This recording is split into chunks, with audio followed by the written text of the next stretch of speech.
It's hard to take your eyes off this video. A rocket bursts out of a small pipe a little more than a meter long, spreading wings that look like blades. The main engine turns on, it soars up, and a few seconds later it plunges into a powerful armored vehicle from above, blowing it to pieces. This is how the American third-generation Javelin portable anti-tank missile system works. Let's take a closer look at this truly unique weapon and see why the Javelin is hailed as a superweapon with virtually no flaws. What other anti-tank complex can show such an impressive result? Out of 112 shots, 100 hit the target. It was achieved by the Ukrainian military in the war with Russian troops. This record was even recognized by the Pentagon. Why this man-portable anti-tank missile system is considered the most effective solution for light infantry to stop the enemy's powerful armored fist. The development of FGM-148 Javelin portable anti-tank missile system started in 1986 to replace the M47 Dragon complex, which had been in service since 1975. The question immediately arises. M47 Dragon began to enter service in 1975, and after 11 years there was a need for a new complex. Why? The development cycle of modern weapons is very long. For instance, Javelin entered service only in 1996, but still, by that time the M47 Dragon had only been in use for 21 years, and hundreds of millions of dollars had been spent on its development. Therefore, there must be a very good reason to go for the replacement of this anti-tank complex. And there was such a reason. Dragon ceased to meet modern realities, and it was not possible to enhance its technical characteristics to meet new requirements. In the late 70s and early 80s, the main enemy of the United States, the Soviet Union, began to supply its troops with its latest T-72 and T-80 tanks, and their T-90 tank was already on the way, which at the beginning of the 2000s became the best-selling tank in the world. Against these machines, equipped with active protection systems and modern dynamic protection, the M47 Dragon was ineffective. Both American and NATO generals, who saw these thousands of the latest Soviet tanks, the threat of their swift throw across Europe to the English Channel seemed more than real. This threat needed to be countered. The FGM-148 Javelin portable anti-tank missile system was supposed to become one of the elements of Western countermeasures. The Army set the following basic requirements for the developers of the new anti-tank complex. First, to dramatically increase the survivability of the shooter on the battlefield. It was priority number 1. Second, the damage potential of the shaped charge must be sufficient to disable the latest and most promising Soviet tanks at a firing range of at least 2 kilometers in the daytime or at night. In addition, the complex was supposed to allow firing from the premises, and its command and launch block could be used to solve reconnaissance tasks. Now let's see how the developers were able to meet these fundamental requirements. But first, we should note that the development of the FGM-148 Javelin was difficult due to the high requirements for the complex. In total, in the course of work, several specialized state programs replaced each other, and the creation cost $5 billion. But in the end, it turned out to be a real weapon masterpiece. The Javelin complex includes 2 main elements, a command and launch unit, and a transport launch container with a guided missile. Before use, the block and the container are connected, after which preparations for launch and a shot are carried out. The empty disposable container is then discarded and replaced with a new one. The command and launch unit is a device with day and night optics and electronics for firing control. The main means of finding a target is a thermal imaging camera. A telescopic sight was originally used as an additional channel. During the next modernization in the early 10th years, it was replaced by a video camera. A sharp increase in the survivability of the operator of the complex was achieved by introducing the fire and forget principle. The operator only needs to aim at the target and shoot. After launch, the missile independently tracks the target and aims at it. Thanks to this, the unit gets the opportunity to quickly start preparing for the second shot, or leave the position before the retaliatory strike. It was the implementation of this principle that allowed the Javelin anti-tank complex to become a third-generation complex. In other similar systems, after the launch of an anti-tank missile, the operator had to continue to direct it to the target, using wires or a laser beam, and this sharply reduced his survivability. After all, he revealed his position after the shot, since the enemy can easily determine the launch point and can strike at it. It is noteworthy that for a very long time, Javelin was the only third-generation anti-tank missile system in the world, and only recently in India, a similar system, NAG, was developed, also using the fire and forget principle. It is interesting that neither in China nor in Russia, that is, the most likely opponents of America, have third-generation complexes. In China, there is an HJ-73C anti-tank complex with a firing range of 3,000 meters in service. The rocket in it is controlled through wires. In Russia, in 1998, the Kornet complex was adopted, with a firing range of 5,500 meters. The control is carried out by a laser beam. True, it is worth adding that the Kornet was recently modified, and its range increased to 10 kilometers, but the fire-and-forget principle was not implemented. At the same time, the Javelin missile is resistant to electronic warfare, as it is controlled by an infrared homing head. The rocket is also resistant to various infrared traps thanks to the built-in electronic control unit. Before launch, the operator enters the image of the target into the missile's memory through the command launching device, and in flight, the image of the target is compared with the template entered into its memory. Therefore, even the use of infrared traps or camouflage on the battlefield against the background of some high-temperature object, for example a burning building, does not help, since the target does not visually change. The small weight of the Javelin complex also helps to increase the survivability of the operator. Its mass, together with the launch tube, command launch device, and the rocket itself, is only 22 kilograms. Therefore, although the firing unit consists of 2 people, you can work alone. Due to the small mass of the complex, the unit retains high mobility and can quickly move on the ground. A launch can be done even from a sitting or crouching position. For comparison, the Russian Kornet complex uses a special tripod for launching, and its weight is 26 kilograms. The difference seems insignificant, only 4 kilograms. But this is the case when quantity turns into quality. 2 people are required to service the Kornet, and you can't quickly run around the battlefield with a tripod.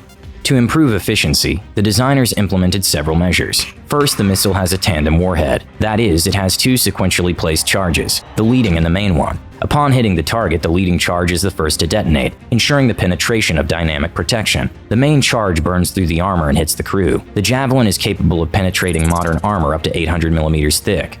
Secondly, the feature of the complex is the possibility of hitting a target from above, where any armored vehicle has the least protection. After launch, the rocket at a speed of 190 meters per second gains a height of 150 meters and stays there while going to the target. Almost above the target, the missile goes into a steep dive and hits it. The Javelin also has a second fire mode. The missile rises to a height of 60 meters, and from there attacks the target in a downward straight line. As tests have shown, the probability of hitting the target is 96%. To ensure a safe launch indoors or in other cramped conditions, the Javelin uses an expelling charge that pushes the missile out of the tube, and its jet engine is activated when it flies away from the operator to a safe distance. The command launch unit can also be used independently as a means of reconnaissance and surveillance. It includes a 4x day sight and a passive infrared night sight with 4 to 9x magnification. Since the command launch unit is completely passive, it is not detected by electronic warfare. However, this block also has its limitations. It can be difficult to aim and search for targets at dawn and dusk, when twilight does not allow full use of the optical sight, and the difference in temperature between the target and the environment is minimal. In addition, the visibility of the target may be impaired by fires, burning equipment, and the use of smoke screens, but only if the latter use IR opaque compounds. Another disadvantage of the Javelin anti-tank complex is the need for liquid nitrogen vapor cooling before launching the infrared homing head. Therefore, after finding the target, the preparation time for launch is about 30 seconds. But in general, this is indeed the most advanced portable weapon against modern tanks and other armored or well-fortified targets. But this is all theory. And how did this tank killer prove itself in practice? By the time the Javelin appeared in the American Army, the United States had already won the Cold War from the USSR, and the West was not threatened by Russian tank attacks to the English Channel. But this new American invention was still able to work against Soviet technology in 2003 during the wars in Iraq.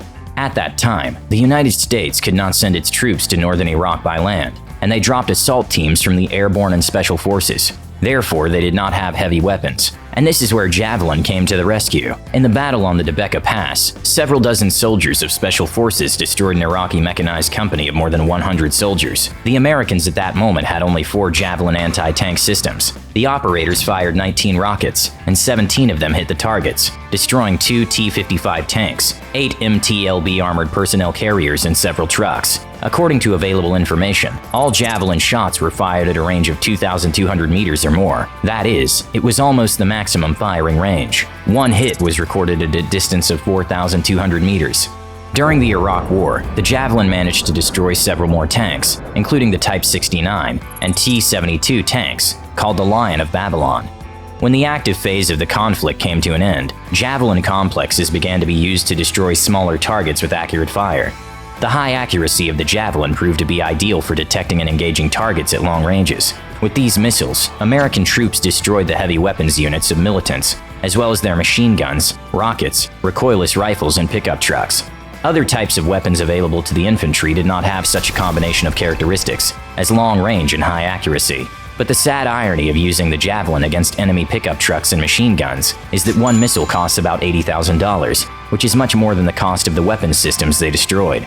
There has also been criticism that the Javelin has shown its effectiveness only against obsolete tanks that do not have, for example, the Russian Relikt-type dynamic defense system and infrared protection. But all these questions to Javelin were dropped after the start of the Russian-Ukrainian war.